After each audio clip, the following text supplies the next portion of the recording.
hoje está representando, o agro está representando qual o percentual do PIB brasileiro? O PIB brasileiro hoje, 27%. É muita coisa, né? 27 alguma coisa, se o Matheus ou o Guilherme puder complementar, né? 27,4, salvo engano, o último número que eu vi. O Guilherme? Exatamente isso, muito próximo aí de um terço aí, né, do PIB nacional.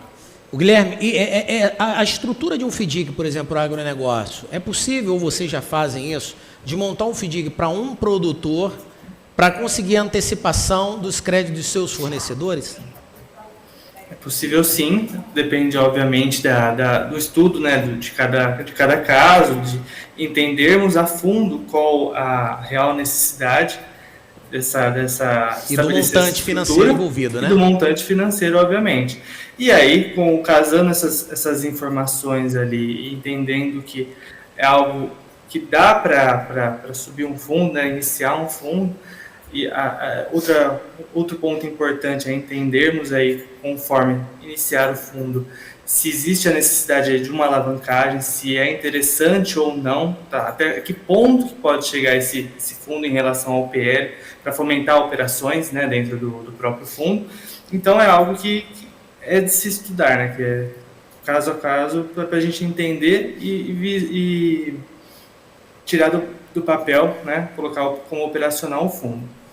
Perfeito. A pergunta eu faço porque a gente recebe muita demanda das empresas nossas, né, de clientes, do relacionamento nosso, que são pequenos e médios empresários, algumas soluções assim customizáveis, né? Sim. Apesar de a gente ter um portfólio gigante, são mais de 200 ativos de renda fixa, só para você ter ideia. Sim. Né, que a gente tem na nossa plataforma. São um total de mais de 2.000 ativos. Mas ainda assim existem demandas específicas, né? Eu quero fazer um fundo exclusivo, eu quero um fundo restrito, eu quero montar um FDIC, eu quero montar um fundo imobiliário, eu quero montar um CRA, um CRI.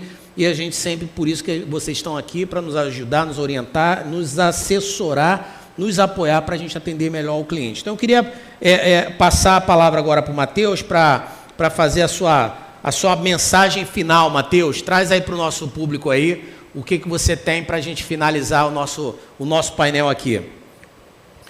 Show, Robson. Assim, eu acho que como mensagem final, assim, dá para fazer um bem bolado aqui de vários pontos que a gente pôde abordar. Eu acho que o primeiro ali, até o ponto que eu respondi na sua segunda pergunta, se eu não me engano, que é assim, para o investidor, para o empresário que tem a sua própria carteira, seja a sua carteira, né, da PJ, a sua carteira da pessoa física, e aí não precisa ser só de multimercado, eu acho que é sempre pensar em um equilíbrio, em uma alocação, como você falou ali, mais diversificada e que tenha, né, que esteja alinhada com os objetivos e com o perfil do investidor, que não vale a pena você pensar em vou fazer aqui um market timing, agora não é legal ficar com multimercado, agora eu vou entrar em renda variável, ou fazer o contrário. Fica aqui com uma mensagem também, essa questão, assim, pensar sempre num portfólio equilibrado. E dentro de um portfólio equilibrado, sempre tem espaço para, né, diversas classes de ativos, diversos perfis de investimento, e com certeza o multimercado, principalmente aqui no Brasil, é uma classe de fundo que consegue agregar muito em um portfólio, principalmente por conta daquilo que a gente falou, né, da flexibilidade. Então, se tiver, né, um cenário positivo para a Bolsa, o gestor pode capturar ali na Bolsa, seja no Brasil ou no exterior, se for em juros, ok, se for em todas as classes ao mesmo tempo, ok também. Então, como, né, uma mensagem aqui, eu falaria isso assim, né, pensem sempre na sua carteira como um conjunto de vários investimentos, né, de forma equilibrada, diversificada. Sempre tem espaço para o multimercado, da mesma forma que sempre tem espaço para um FDIC, da mesma forma que sempre tem espaço ali para um fundo de renda variável, e não caiam nas armadilhas, né, principalmente a principal delas, né, eu diria, que é buscar só a rentabilidade de curto prazo ou a maior rentabilidade. A gente levantou um estudo aqui, só para fechar, eu tinha feito um estudo aqui um tempo atrás para ver por quanto tempo os gestores ficavam no primeiro quartil ali como uma rentabilidade. E é muito difícil você ver um gestor que fica por anos consecutivos ali no primeiro quartil ou como um cara que mais performou. Então, em algum momento ele vai ficar para trás do CDI, em algum momento ele vai ser o gestor que não vai performar mais. Então, não vale a pena você só entrar no fundo que mais rende. Vale a pena você entrar naquele fundo que tem a equipe mais alinhada, que é uma equipe que já trabalha junto ao mesmo tempo e já gera valor e gera retorno consistente há bastante tempo. Então, essa aqui seria a mensagem final. Acho que acabei me estendendo um pouco, mas eu deixaria isso aqui como mensagem. Perfeito. O que o Matheus está falando, gente, é algo que a gente bate na tecla o tempo todo com os nossos investidores. É a gente criar a tríade, né? Que é rentabilidade, liquidez e segurança. Se a gente consegue manter isso sobre equilíbrio, a gente está indo muito bem na assessoria, né, no direcionamento do atendimento aos nossos clientes investidores, pessoa física, tá? Porque na pessoa jurídica, quando a gente faz uma carteira de investimento para pessoa jurídica, a gente foca em 2 fatores, né? Tem 2 objetivos. Criar uma carteira para o fluxo de caixa, para o dinheiro não ficar parado na conta bancária. Então, coloca ali em renda fixa com liquidez imediata, D0, D+1, no máximo D+5. Quando a gente fala de criar um fundo de reserva para uma situação emergencial ou de expansão, por exemplo, ou implementar um novo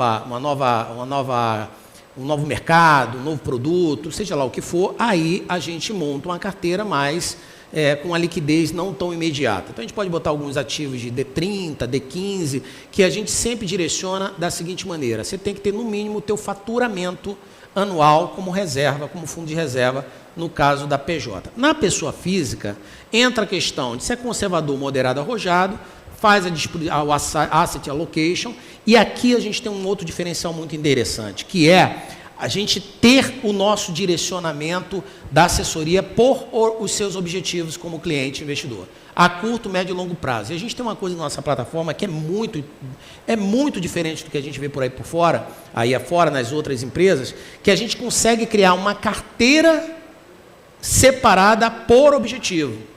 Então, quando a gente pega um investidor, o primeiro objetivo que a gente orienta: você tem um fundo de reserva equivalente a 6 vezes o seu padrão de Visa, seja lá qual for, é 20 mil, é 10 mil, é 30 mil, então se é 20 mil, tem que ter 120 mil ali num fundo de reserva emergencial para urgente eu querer resgatar e liquidez D0, D+1, no máximo D+5.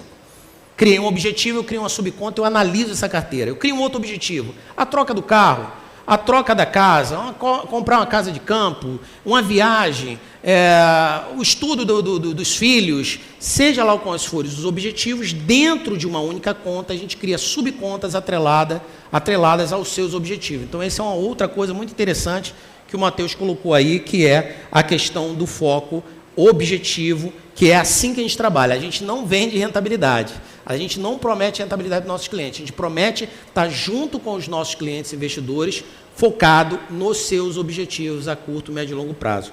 E aí eu queria passar a palavra final aqui para o Rodolfo. Você tem 30 segundos, Rodolfo, para dar uma saudação, se despedir para o nosso público. Bom, primeiramente, obrigado pelo convite. É um prazer enorme estar aqui, dividir aqui o nosso espaço com a Orama, com o Matheus aí, cara, experiente pra caramba. Foi um prazer enorme estar aqui. O espaço aí para nossa casa, falar um pouco da nossa gestora. Conte conosco no que precisar. E o próximo evento aí, estaremos aqui em mais pessoas presencial. E estamos juntos. Obrigado mesmo. Legal, que agradeço. Guilherme, sua mensagem final, você tem 15 segundos. Gostaria primeiramente de agradecer ao Robson pela oportunidade. Como estamos aqui virtual, mas numa próxima oportunidade, como o Rodolfo falou, estaremos presencialmente também. Mas é isso, acho que tocamos em pontos muito importantes, que é o viés aí de diversificação, e o nosso fundo vem aí para atender uma necessidade, uma diversificação interessante para os clientes. Legal. Obrigado, Guilherme. Obrigado, Rodolfo. Obrigado, Matheus. Pessoal, a gente vai encerrar aqui esse nosso painel, né? Agradecendo aí, um grande abraço e vamos que vamos.